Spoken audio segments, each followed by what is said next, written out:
할렐루야. 서로 인사 나누도록 하겠습니다. 새해 복 많이 받으십시오.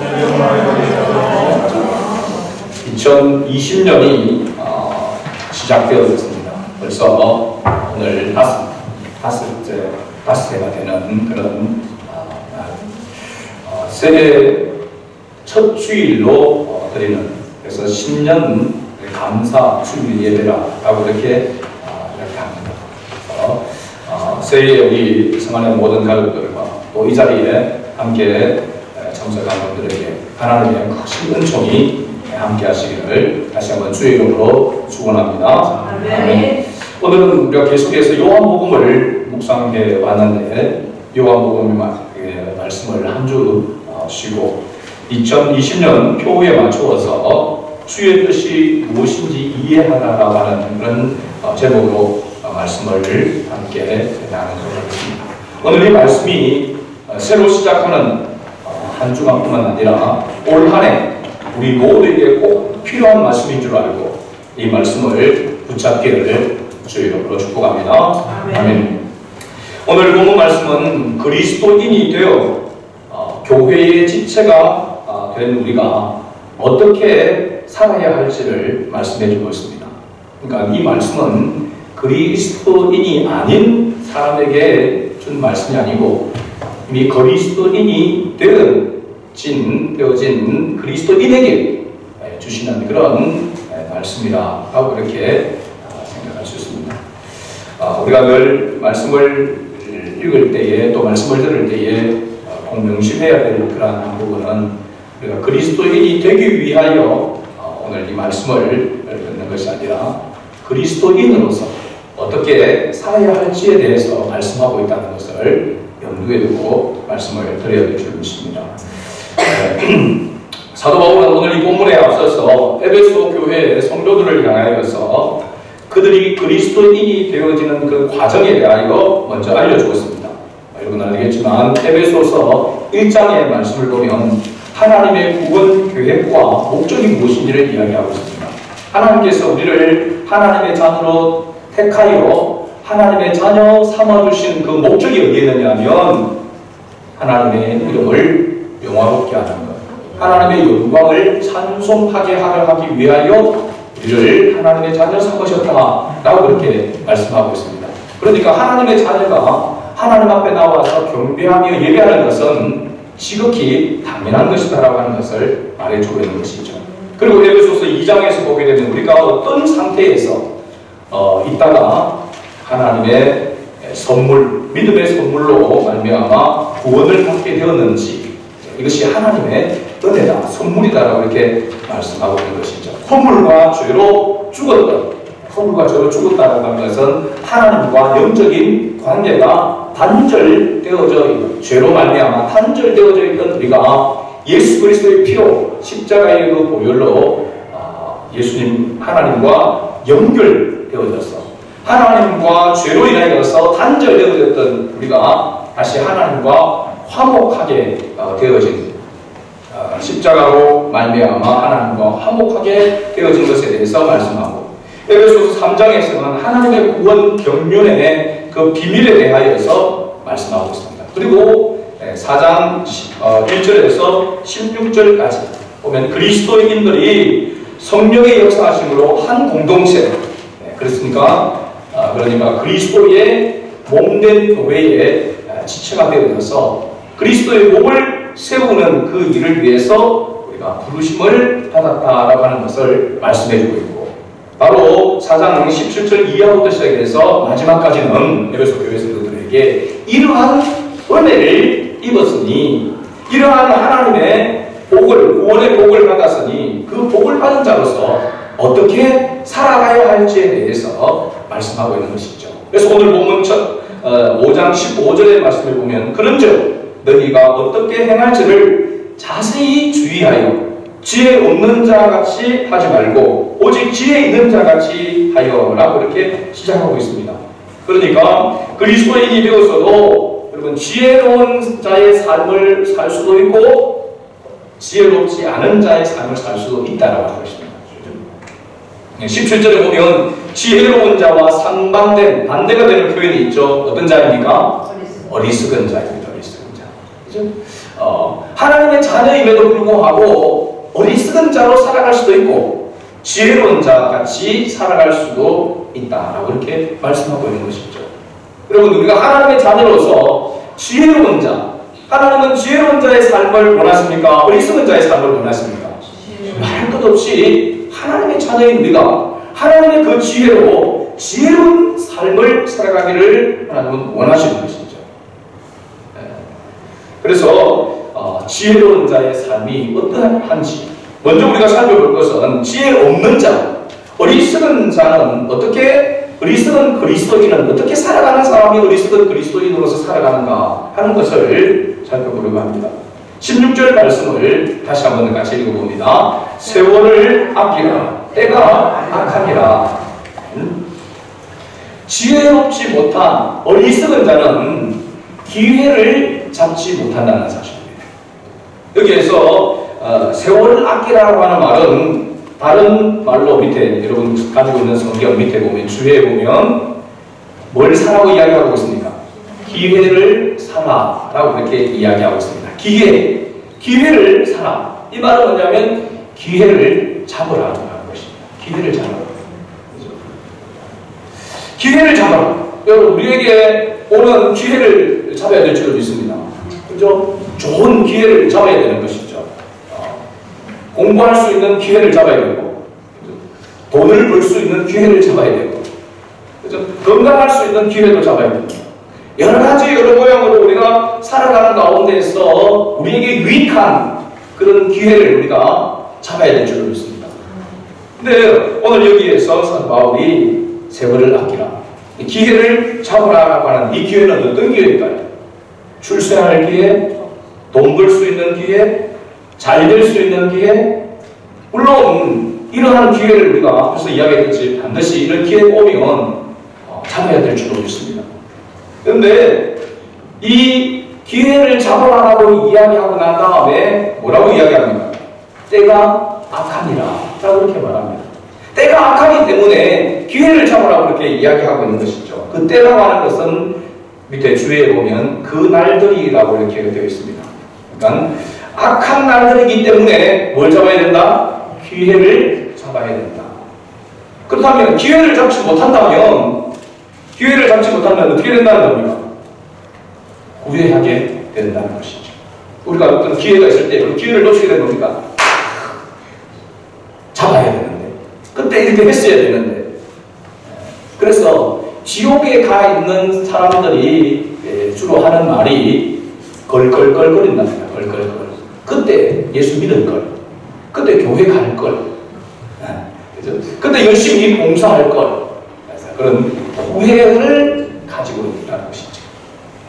예수 믿는 우리가, 하나님의 자녀인 우리가 후회하는 삶, 그 삶은 하나님이 기뻐하지 않는다는 사실입니다.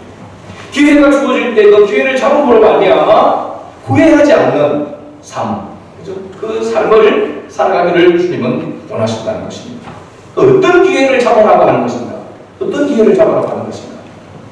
두 번째 우리가 살펴볼 때에 어리석은 자, 지혜롭지 못한 자는 주의 뜻이 무엇인지를 이해하지 못한다는 사실이에요. 오직 지혜로운 자는 오직 주의 뜻이 무엇인지 이해해야 한다라고 이렇게 말하고 있죠. 그래서 2020년 우리 표가 오직 주의 뜻이 무엇인지 이해하라고 하는 것입니다. 이해하라. 주의 뜻이 무엇인지 이해하라. 이 이해하라고 하는 것은 배우고 공부하여 깨닫는 것을 이야기하고 있습니다. 우리가 뭔가를 깨달으려고 하면 배워야 됩니다. 공부해야 됩니다. 이런 하나님의 말씀도 깨달으려고 하면 하나님의 말씀을 들어야 되죠. 배워야 됩니다. 공부해야 됩니다. 그리고 더 깊이 연구해야 합니다. 그래야 주님의 말씀을 깨달을 수가 있는 것이죠.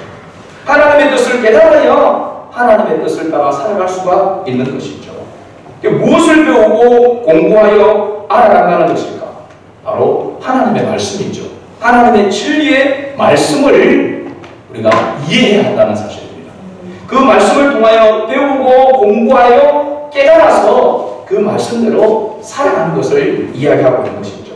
그러니까 기회를 잡으러 갈 때 그 기회는 우리에게 돈 벌 기회, 출세할 기회, 우리에게 유익한 것을 붙잡는 그런 기회도 중요하지만 여기에서 사도 바울이 이야기하고 있는 기회는 하나님의 말씀을 깨닫고 살아갈 수 있는 기회를 잡으라는 것입니다. 굉장히 중요하죠. 지금 오늘날 보면 이단들이나 사이비들이 굉장히 날뛰고 있습니다. 득세를 하고 있습니다. 지난번에 제가 말씀드렸죠. 우리 사천시에서 가장 숫자가 늘어난 교회는, 교회라고 하기는 못하지만 안성입니다. 안성. 자칭 하나님의 교회라고 하는 이단 사입이죠. 사입입니다. 사입. 장길장, 안성을 숭배하는, 예수님처럼 생각하는, 예수님과 같이 하나님과 같이 동등한 입장에 놓고 있는 그러한 사람들입니다. 이런 사람들이 득세하고 날뛰고 있는 이때에 우리가 하나님의 진리의 말씀을 바로 깨닫고 그 말씀대로 행함으로 말미암아 아직까지 복음을 듣지 못한 사람들에게 올바른 복음을 가르쳐서 전하여서 그들이 다른 것에 미혹되어 지옥으로 끌려가는 그런 불행한 삶을 살지 않도록 해야 될 그 책임이 우리에게 있다는 사실입니다. 먼저 깨닫고 먼저 진리가 무엇인지를 아는 우리가 빨리 복음을 전해서 엉뚱한 것에, 비진리, 잘못된 것에 끌려가고 미혹되지 않도록 해야 될 책임이 먼저 깨달은 우리에게 있다는 사실입니다. 그래서 사도 바울은 자신을 향해서 내가 복음의 빚진 자라고 했었어요. 복음의 빚진 자. 그래서 우리가 이 세상을 살아가는 동안에 그리스도인으로 살아갈 때에 가장 우선적으로 우리가 잡아야 될 그 기회가 뭐냐? 하나님의 뜻이 무엇인지를 깨닫고 그 뜻을 따라 사는 삶이 이 악한 시대 속에서 기회를 잡는 것이라는 사실입니다. 그것이 어떤 사람이다? 지혜로운 사람이다 라고 그렇게 말하고 있습니다. 그렇지 않으면 어리석은 자가 되어 방탕한 삶을 살게 된다고 18절에 그렇게 말씀하고 있습니다. 여러분 18절을 우리 다시 한번 읽어볼까요? 18절 술 취하지 말라 이는 방탕한 것이니 오직 성령으로 충만함을 받아라. 술 취하지 말라 이는 방탕한 것이니 그럼 목사님 술을 마시더라도 취하지 않을 만큼만 마시면 되겠네요. 여기 술 취한다라고 하는 것과 방탕함이라고 하는 것이 연결되어 있습니다. 뭘 이야기하는 거예요? 술을 먹으면 사람들이 처음에 사람이 술을 마시다가 그 다음에 술을 마시다가 뭐 이렇게 나중에서 술을 취하고 그렇게 되면 사람이 개가 된다라고 이야기합니다. 그래서 아무데나 오줌을 싸고 아무데나 막 올리고 이렇게 비틀거리면서 뭐 잠 자야 될 자리 아닌데 막 거기서 추운데도 엎어져서 자고 이 사람이 제정신이 있을 때는 할 수 없는 행동을 술에 취해가지고 막 그렇게 하는 거죠. 이 술 취한다라고 하는 말은 다른 의미보다도 방향을 잃어버린다는 것이죠. 이성을 잃게 되어지죠. 이성을 잃게 되니까 목표와 방향을 잃어버리는 거예요. 여러분 그래서 그리스도인은 하나님 우리에게 분명한 목표와 목적을 주셨습니다. 소망을 주셨어요. 그런데 목적 없이 소망 없이 사는 삶은 어리석은 자의 삶이라고 하는 것입니다. 이렇게 어리석고 지혜 없는 자의 삶을 살지 말아야 된다라고 하는 것을 분명하게 말씀해 주고 있습니다. 그런데 우리가 이런 것을 너무나도 잘 알고 있습니다. 지혜 있는 그리스도인으로 살아가려면 어쩌면은 방금 이야기했던 이 어리석은 자의 삶을 살지 않기 위한 그렇게 노력해야 된다. 그건 어떻게 보면 소극적인 그런 방법이라고 할 수 있습니다. 사도 바울은 보다 적극적인 그런 방법으로 우리가 지혜로운 자의 삶을 살아가야 된다고 이야기하고 있습니다. 성경은 우리에게 억지를 요구하지 않습니다. 하나님은 우리에게 억지를 요구하지 않아요. 그 말은 뭐냐면 하나님께서 우리에게 뭔가를 주시지 아니하고 하나님이 달라고 말하지 않는다는 사실. 하나님께서 우리에게 주시고 하나님께서 그것을 달라고 요구하시는 것이지 아무것도 주시지 아니하고 하나님께서 달라고 하지 않는다는 사실입니다. 여러분 하나님께서 여러분이 돈을 벌 수 있는 그런 기회, 돈을 벌 수 있는 그런 능력, 그런 것도 주지 아니하고 돈이 아무것도 없는데 돈을 하나님 앞에 바치라고 이야기합니까? 헌금하라고 이야기합니까? 그렇지 않습니다, 여러분. 하나님이 우리에게 봉사하고 헌신할 때에 건강을 주셔야만 헌신하고 봉사할 수 있는 것이지, 예를 들어서 병원에 지금 이번에 누워있는데 우리가 어떻게 예배에 헌신할 수 있으며, 그죠? 하나님 앞에 봉사할 수 있습니까? 할 수가 없습니다. 하나님께서 우리에게 할 수 있는 것을 주시고 공급해 주시고 그것도 풍성하게 주시고 하나님께서 요구하신다라고 하는 사실입니다. 그래서 우리가 주의 뜻이 무엇인지를 이해하기 위해서는 더 많이 공부하고 또 배우고 연구해야 합니다. 그렇게 적극적인 그런 모습으로 우리가 나아갈 때에 어리석은 자의 삶과 반대가 되는 지혜로운 자의 삶을 살아갈 수가 있는 것이죠. 그러니까 어리석은 자의 지혜 없는 자같이 살아야 되겠다라고 해서 사라지는 것이 아니라 지혜로운 자의 삶을 살아가게 되면 자동적으로 자연히 어리석은 자, 지혜 없는 자의 삶이 우리에게서 떠나가게 된다는 것입니다. 그것을 우리가 하나님의 은혜라고 이야기할 수 있는 것이죠.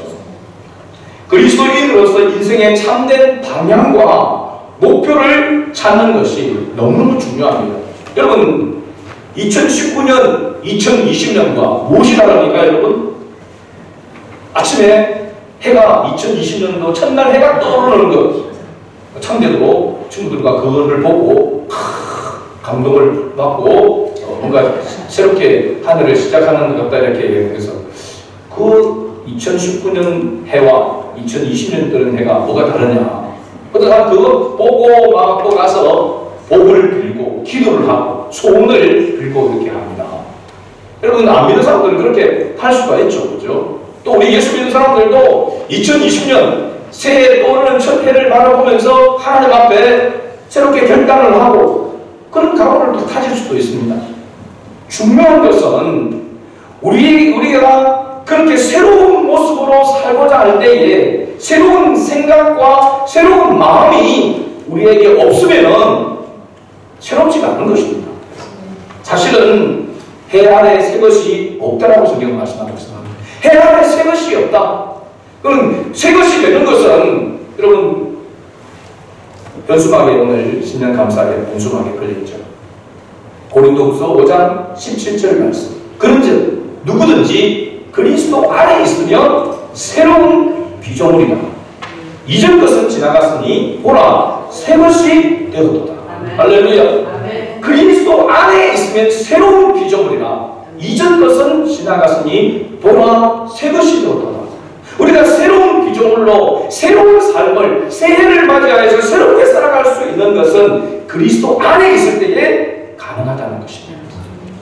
그리스도 안에 있습니다. 믿습니까, 여러분? 우리가 그리스도 안에서 새롭게 계획하고 그리스도 안에서 새롭게 시작하지 않으면 2020년도라고 하는 이것은 숫자에 불과한 것입니다. 우리에게 아무런 그런 새로운 것이 없습니다. 그래서 우리가 이 2020년도에 정말로 주님의 뜻이 무엇인가를 발견하고 주님의 뜻을 따라 살아가는 삶을 위해서 힘써야 될 줄 믿습니다. 저는 올 한 해 목회자로서 우리 성안의 가족들에게, 우리 성안의 교회에 나오는 우리 모든 분들에게 말씀을, 하나님의 말씀, 진리의 말씀을 더 깊이 묵상할 수 있도록 노력할 것입니다. 그래서 지난해부터 제가 고민하고 생각했던 그 부분들을 2020년도에 새롭게 실천하고자 합니다. 여러분, 제가 예배를 더 많이 드리고 더 많이 하자는 것이 아니라 여러분 주일날 오전에 이 예배를 더 집중해서 더 말씀을 잘 준비하여 바르게 선포함으로 말미암아 한 주의 시작인 이 주일, 한 주간을 살아가는데 첫 출발인 이 주일 오전 예배에 이 말씀을 듣고 한 주간을 말씀 가운데 살아가는 삶을 살아가도록 하기 위하여 저는 여러분들에게 힘쓰려고 합니다. 주일 말씀을 가지고 여러분 매일 새벽기도를 하면 새벽기도에도 주일 말씀의 이 본문을 가지고 묵상하면서 한 번 듣고 잊어버리는 말씀이 아니라 이 말씀, 주일날 오전에 들었던 이 말씀을 가지고 일주일을 실험하면서 그 가운데에서 이 말씀 가운데 살아가고 실천하기 위해서 몸부림치는 그런 매일매일 이 말씀을 묵상하는 그리고 실천하는 그런 삶을 살아가기 위해서 저는 이렇게 생각합니다. 목회자로서 우리 나라에는 우리 한국 우리나라의 교회가 예배가 너무 많아요. 사실은 예배를 많이 들으면 좋죠, 그죠? 우리 영혼이 또 기뻐하고 살칠 수 있고 성숙될 수 있습니다. 그러나 하나님의 말씀을 묵상하고 하나님의 말씀대로 살아가는 그런 부분에서는 오늘 오전에 말씀 듣고 또 오후에 기존의 교회에서는 오후에 또 설교를 또 듣습니다. 그러면 오전 들은 설교는 금방 잊어버립니다. 제목도 기억이 안 나요. 그리고 월요일날 새벽부터 또 말씀을 듣습니다. 그러면 주일 오후 들은 말씀, 주일날 말씀은 어디 간 데가 없어요. 그리고 수요 예배도 예배를 드립니다. 말씀을 또 듣습니다. 그 말씀을 듣는 것이 그 말씀을 듣는 그 순간으로 끝나버린다는 거죠. 여러분 유럽의 교회들이 타락하게 되어져 있지만은 실질적으로 아직도 신실하게 신앙생활하는 크리스찬들이 많이 있습니다.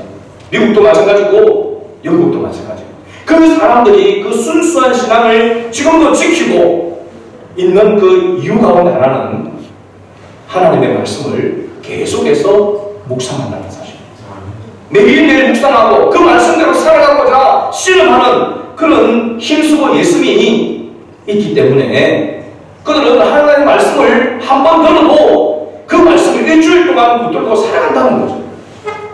그래서 제가 올 한해는 이 주일 말씀에 더 많은 집중 그리고 우리 성도들이 이 말씀을 가지고 일주일 동안 실험하면서 기도하고 그러면서 이 말씀을 살아내는 말씀대로 살아내는 그런 노력을 기울이고자 합니다.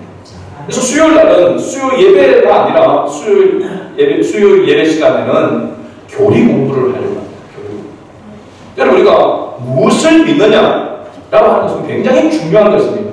무엇을 믿느냐. 그래서 사실 우리가 무엇을 믿느냐라고 하는 그 가운데에서 그 무엇을 믿는지에 대해서 뼈대를 성경 속에서 찾아서 만들어 놓은 것이 교리입니다. 교리. 우리는 웨스트민스터 신앙 고백서라고도 이야기합니다.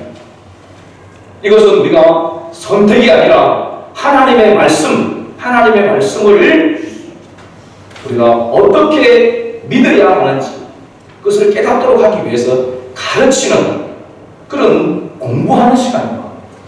공부하고 배우고 연구하고 해서 하나님을 더 깊이 알아가는 거예요.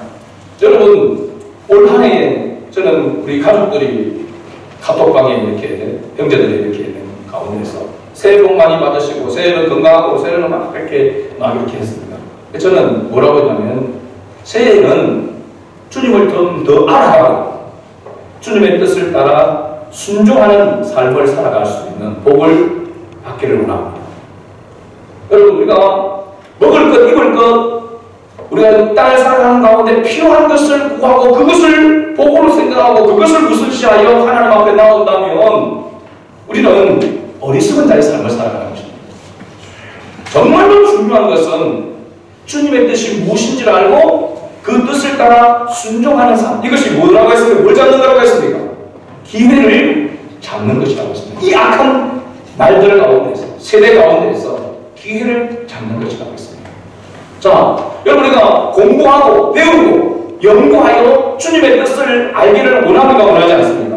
이 원하는 것이 주님의 뜻을 아는 것이 첫 번째 중요한 겁니다. 그런데 하나님의 뜻을 알면 그것으로 끝입니까? 하나님의 뜻을 깨닫는 것으로 끝일까요? 하나님의 뜻을 깨닫는 것이 바로 여러분 신앙생활의 출발인 것입니다. 신앙생활의 출발이 바로 시작인 것이죠. 그래서 18절에 술 취하지 말라 이는 방탕한 것이니 오직 성령으로 충만함을 받으라. 할렐루야.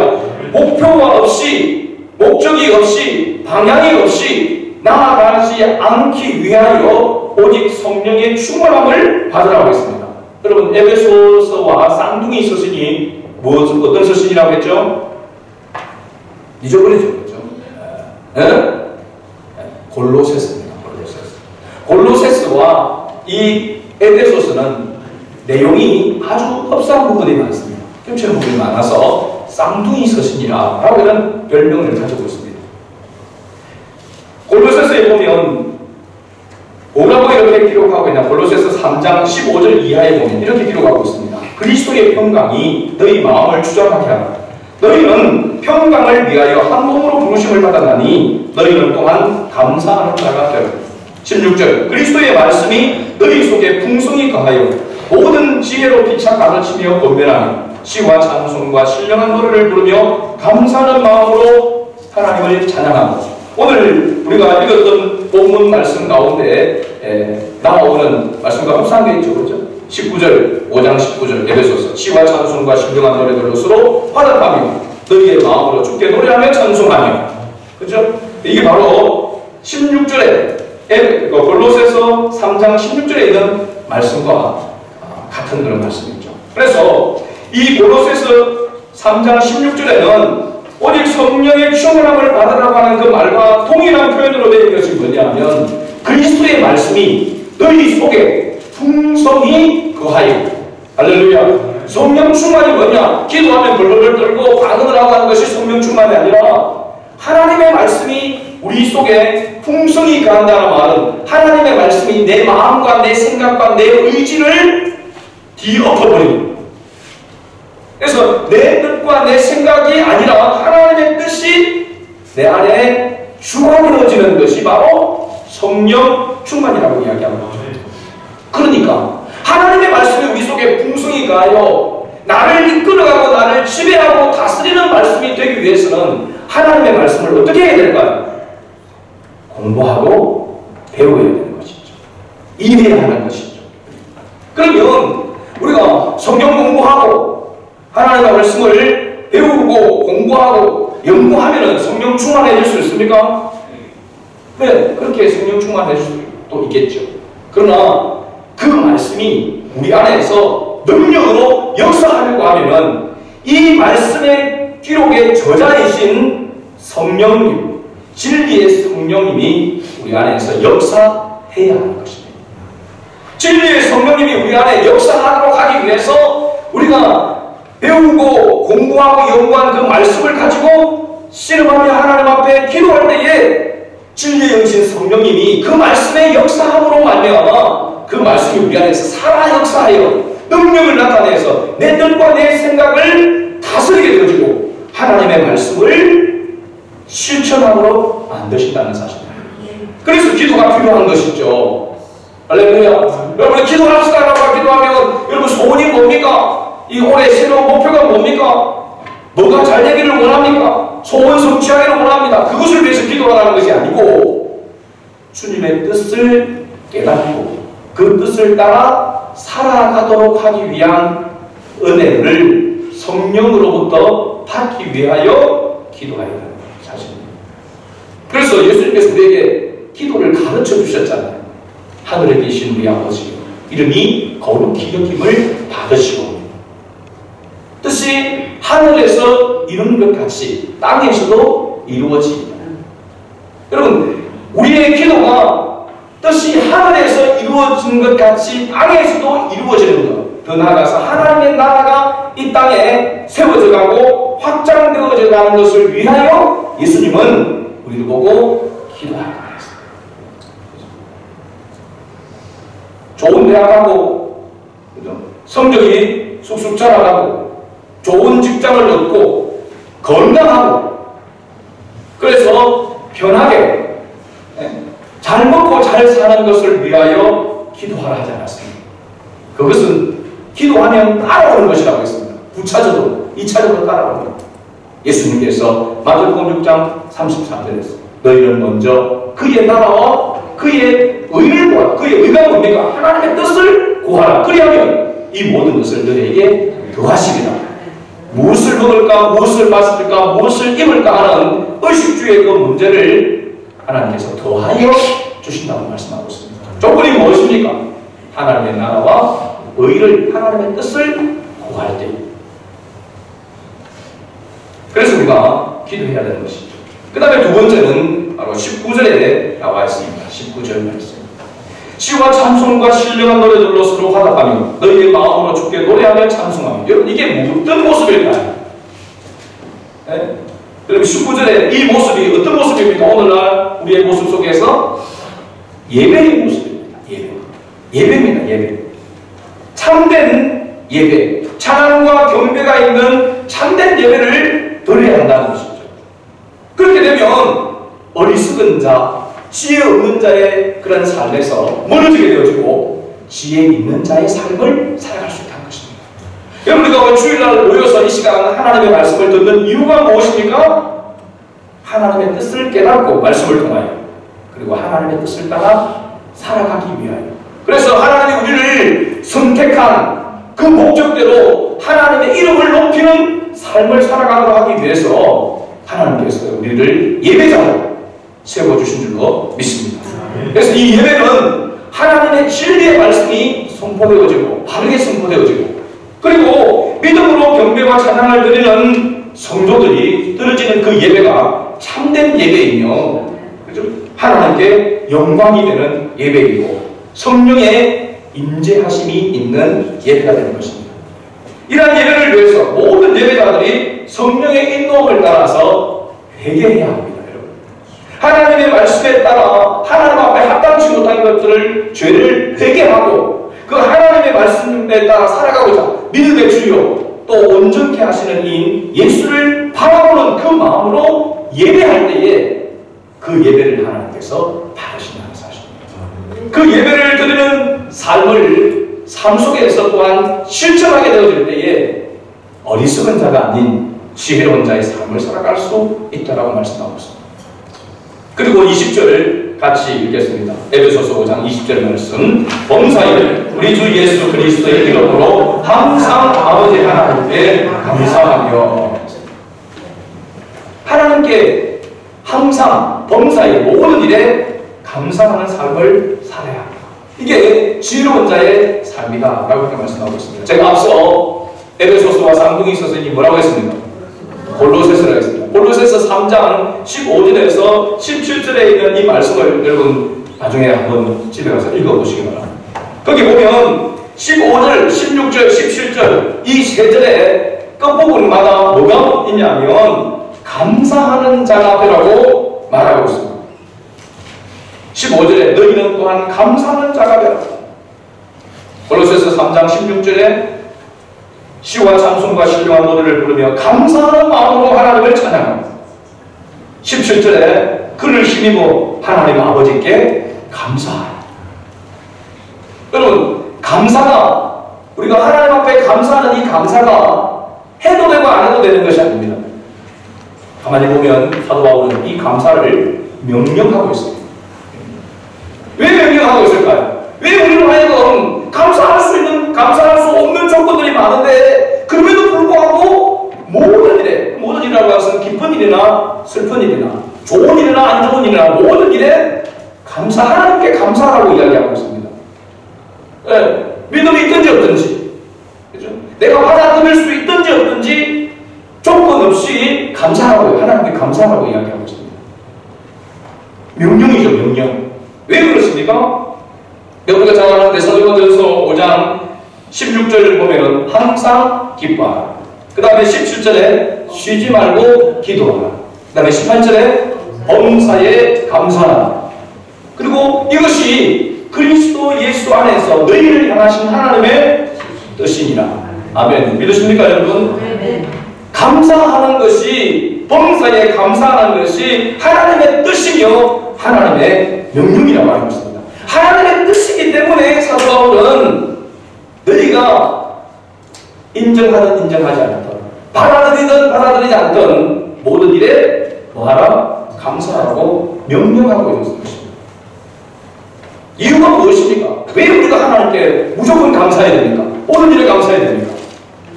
하나님께서 우리를 예수 그리스도로 말미암아 영원한 생명을 주시는 구원을 주셨기 때문입니다. 할렐루야. 이것보다도 이것만 하더라도 이 한 가지만으로 우리는 모든 일에 감사할 수 있어야 됩니다. 왜? 내 것이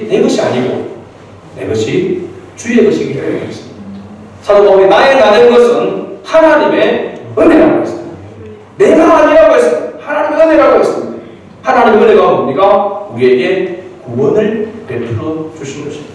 우리의 죄를 속하여 주시고 죄 없다 하시고 하나님의 자녀 삼아져서 영원한 하나님 나라 천국에서 영원토록 살 수 있는 영생의 복을 주신 것, 이 은혜가 우리로 하여금 모든 일에 감사할 수 있는 조건이라, 이유라고 말씀하고 있는 것이죠. 마지막 21절 말씀, 5장 21절 말씀이 있습니다. 그리스도를 경외함으로 피차 복종하라. 여기 피차라고 하는 것은 서로라고 하는 것입니다. 서로 복종해야 한다. 예수 그리스도로 말미암아 구원함을 받은 그리스도인과 그리스도인을 말하고 있습니다. 그러니까 성도와 성도 간에 서로 뭐 해야 된다? 복종해야 된다. 그 앞에 단서가 붙어 있죠. 왜 성도들 간에 서로 복종해야 되느냐? 단서가 붙어 있습니다. 뭡니까? 그리스도를 경외함으로. 경외한다는 말은 뚫고 돌림으로 사랑으로 섬긴다라고 하는 뜻입니다. 경배한다는 것이죠. 그리스도를 경외함으로. 그러니까 그리스도를 위하여. 사도 바울은 지금 에베소 교회 성도들에게 권면한 내용으로 보면 주님의 몸된 교회를 세우는 일을 위하여 그리스도 안에서 성도들끼리 서로 뭐 해야 된다? 복종해야 한다라고 이렇게 말씀하고 있습니다. 여러분, 우리 신앙의 성숙의 척도가 어디에 있습니까? 기준이 어디에 있는 줄 아십니까? 순종에 있습니다. 순종. 얼마만큼 하나님의 말씀에 순종하느냐. 여러분, 교회 안에서 목회자가 하나님의 말씀을 가르치고 하나님의 말씀을 전하고 그 하나님의 말씀이 그리고 교회를 세우는 그 일이라고 한다면 우리 모두가 순종해야 한다는 사실입니다. 목회자를 비롯해서 모든 성도들이 하나님의 뜻에 또 그리스도의 몸인 교회를 세워가는 일에 서로 복종해야 한다고 말씀하고 있습니다. 말씀의 결론을 맺습니다. 하나님께서는 예수 그리스도로 말미암아 구원의 은혜를 입은 그리스도인들이 지혜 있는 자의 삶을 살아가기를 원하십니다. 어리석은 자, 지혜 없는 자의 삶을 살지 않기 위해 우리는 오직 주의 뜻이 무엇인지를 이해하기 위해서, 주님의 뜻이 무엇인지를 찾기 위해서 하나님의 말씀을 더 배우고 읽고 공부하고 그리고 연구해야 합니다. 주님의 뜻을 알고 성령 충만한 삶을 살기 위해서 또한 기도해야 하는 것입니다. 그래서 말씀과 기도로 우리는 거룩해지는 것입니다. 거룩하다 말은 구별된다는 것입니다. 어리석은 자와 구별된 삶을 살아갈 수 있는 조건이 뭐냐 하면 하나님의 말씀과 기도, 그리고 참된 예배자의 삶을 살아야 한다고 말씀하고 있습니다. 그리고 범사에 하나님께 뭐하는 삶? 감사하는 삶을 살아야 한다는 것입니다. 또한 그리스도의 몸된 교회를 세워나가기 위해 예수 그리스도 안에서 서로 복종해야 한다라고 이렇게 말씀하고 있습니다. 이러한 삶이 오늘 우리가 살아가고 있는 이 악한 세대 가운데에서 기회를 잡는 삶이라고 말씀하고 있습니다. 이 기회를 잡지 않으면 후회하게 되어지게 되고 어리석은 자, 지혜 없는 자 같이 살아가게 된다라고 경고하고 있는 것이죠.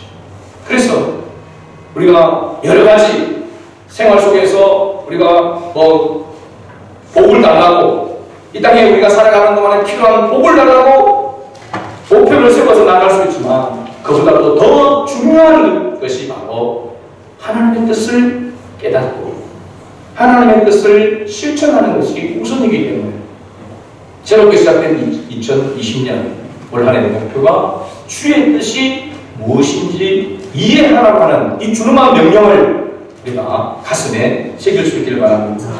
너는 진리의 말씀을 옳게 분별하며 부끄러울 것이 없는 일꾼으로 인정된 자로 자신을 하나님께 드리기를 힘쓰라. 할렐루야. 디모데후서 2장 15절 말씀입니다. 이 말씀 어디에서 여러분 안 보셨습니까? 여러분 우리 교회 달력 1월달에 기록 쓰여져 있는 말씀입니다. 너는 진리의 말씀을 옳게 분별하며 부끄러울 것이 없는 일꾼으로 인정된 자로 자신을 하나님 앞에 드리기를 힘쓰라. 할렐루야. 이 말씀을 우리가 붙들 수 있기를 원하고 2020년 올 한 해 주일 예배와 또 수요일날 교리 공부를 통하여서 또 새벽마다 주의 뜻을 따라 행할 수 있는 은혜와 능력을 갖기 위해서 기도함을 통하여서 더욱 주님의 뜻을 깊이 깨닫고 실천하는 우리 수많은 모든 가족들 오늘 이 자리에 참석하는 모든 성도들이 될 수 있기를 주의 이름으로 축원합니다. 아멘.